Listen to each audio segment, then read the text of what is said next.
பிரியமானவர்களே, ஆண்டவராகிய இயேசு கிறிஸ்துவின் நாமத்தினாலே உங்களை வாழ்த்துகிறேன். இந்த நாளிலும் நம்முடைய தியானத்திற்காக சங்கீதங்களின் புஸ்தகம் 139 சங்கீதம் 3வது வசனத்தை நான் வாசிக்கிறேன்.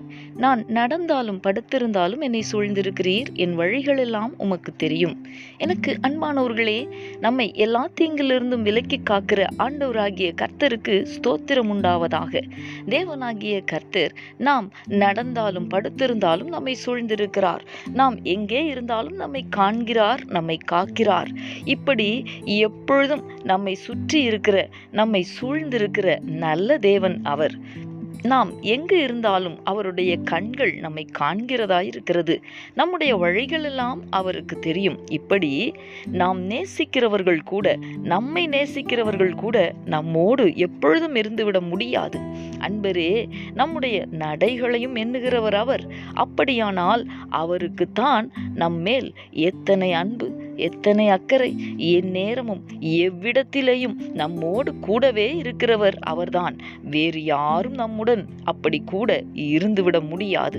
அவர் எப்படியெல்லாம் நம்மை எல்லா தீங்கிலிருந்தும் விலக்கி காக்கிறார் என்று நாம் எண்ணி பார்த்தால், இதே 139 சங்கீதம் 6வது வசனத்திலே சொல்லி இருக்கிறபடி, இந்த அறிவு எனக்கு மிகுந்த ஆச்சரியமும் எட்டாத உயரமுமாயிருக்கிறது என்று சொல்லி இருக்கிறபடி இருக்கிறதல்லவா.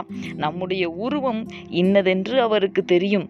நாம் மண்ணென்று நினைவு கூறுகிறார், ஆனாலும் அவர் நம்மை சூழ்ந்திருக்கிறார். இந்த பெரிய அன்புக்கு, நல்ல தேவனுக்கு நன்றி சொல்லி நாம் ஜெபிக்கலாமா? எங்களை நேசிக்கிற எங்கள் அன்பின் பரலோக தகப்பனே, ஆசீர்வாதமான இந்த நாளுக்காக உமக்கு நாங்கள் நன்றி செலுத்துகிறோம்.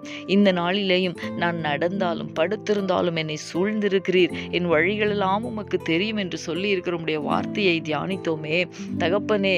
இந்த உலகத்திலே எங்களை நேசிக்கிறவர்கள் அல்லது நாங்கள் நேசிக்கிற யாரா இருந்தாலும் உம்மை போல எங்களோடு கூட எப்பொழுதும் இருக்க முடியாத ஆண்டவரே, நீர் எப்பொழுதும் எங்களோடு கூட இருக்கிறீர். அதற்காக உமக்கு நாங்கள் நன்றி செலுத்துகிறோம். எங்களுடைய நடைகளை கூட எண்ணி வைத்திருக்கிறீர். இந்த அறிவெல்லாம் எங்களுக்கு எட்டாத உயரமாயிருக்கிறது ஆண்டவரே, மிகுந்த ஆச்சரியமாயிருக்கிறது. உம்முடைய அன்புக்கு நாங்கள் உமக்கு நன்றி செலுத்துகிறோம் ஆண்டவரே.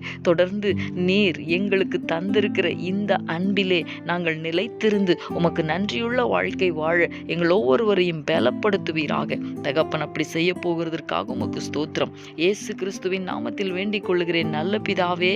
ஆமேன், ஆமேன்.